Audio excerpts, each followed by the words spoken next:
യുഎയിലെ പ്രവാസികൾക്ക് പുതുവത്സരം ആഘോഷമാക്കാം. പുതുവർഷം പ്രമാണിച്ച് ജനുവരി 1-ന് യുഎയിൽ സ്വകാര്യ മേഖലാ ജീവനക്കാർക്കും അവധി പ്രഖ്യാപിച്ചു. മാനവ വിഭവശേഷി സ്വദേശിവൽക്കരണ മന്ത്രാലയമാണ് ശമ്പളത്തോടുകൂടിയ അവധി നൽകിയത്. പുതുവത്സരത്തോടനുബന്ധിച്ച് യുഎയിലെ എല്ലാ സ്വകാര്യ മേഖലാ ജീവനക്കാർക്കും 2026 ജനുവരി 1-ന് ഔദ്യോഗിക അവധി പ്രഖ്യാപിച്ചു. പൊതു സ്വകാര്യ മേഖലകൾക്കായി ക്യാബിനറ്റ് അംഗീകരിച്ച ഔദ്യോഗിക അവധി ദിനങ്ങൾ സംബന്ധിച്ച തീരുമാനം നടപ്പാക്കിക്കൊണ്ട് മാനവ വിഭവശേഷി സ്വദേശിവൽക്കരണ മന്ത്രാലയം പുറപ്പെടുവിച്ച സർക്കുലറിലാണ് പ്രഖ്യാപനം. പുതുവത്സര അവധിക്ക് ശേഷം ജനുവരി 2-ന് സ്വകാര്യ സ്ഥാപനങ്ങൾ തുറന്നു പ്രവർത്തിക്കും. സർക്കാർ മേഖലയിലെ ജീവനക്കാർക്കുള്ള അവധി പ്രഖ്യാപിച്ചതിന് പിന്നാലെയാണ് സ്വകാര്യ മേഖലയിലും ജനുവരി 1-ന് അവധി പ്രഖ്യാപിച്ചത്. എന്നാൽ സർക്കാർ മേഖലയിലെ ജീവനക്കാർക്ക് കൂടുതൽ അവധി ദിനങ്ങൾ ലഭിക്കും. ജനുവരി 2-ന് ഫെഡറൽ സർക്കാർ ജീവനക്കാർക്ക് വർക്ക് ഫ്രം ഹോം ആയിരിക്കും. ഓൺസൈറ്റ് സാന്നിധ്യം ആവശ്യമുള്ള ജീവനക്കാർ മാത്രം അന്ന് ഓഫീസിൽ എത്തിയാൽ മതിയാകും.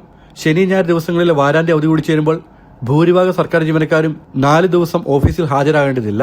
സ്വകാര്യ മേഖലയിലെ ജീവനക്കാർക്കും ശനി ഞായർ ദിവസങ്ങളിലെ വാരാന്ത്യ അവധി ലഭിക്കും. ആഴ്ചയിൽ 2 ദിവസം അവധി നൽകുന്ന കമ്പനികളിലെ ജീവനക്കാർക്കാണ് ഇത് ബാധകം. ജനം, ദുബായ്.